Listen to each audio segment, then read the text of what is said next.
Umphathiswa wezemfundo kwiphondo laseFreystata, Umnumzana Tate Makgoe, uthi kunyanzelekile ukuba bazivule izikolo kweliphondo ngelokhuselela ikamva labafundi. Umnumzana Makgoe uthi iingcali zithi lentsholongwane izakubanathi iiminyaka emithathu, kwaye abakwazi ukumiswa inkqubo yokufundisa lominyaka yonke. Uthi baza kwenza konke okusemandleni uqinisekisa ukhuseleko lwabafundi.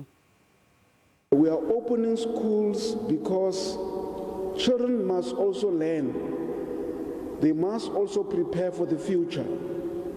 Remember, every child in South Africa is a national asset. And therefore, we cannot postpone school and say one day they will learn when coronavirus is not there. Because experts tell us that this coronavirus may stay with us for longer than we expected, 3 years. So there's no way we are going to allow ourselves that our learners miss 3 years of schooling.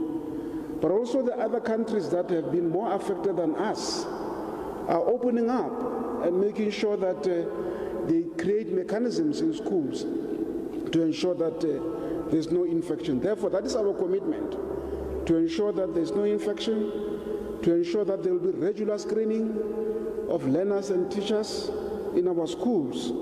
So the whole issue of hygiene would be very, very important in our school.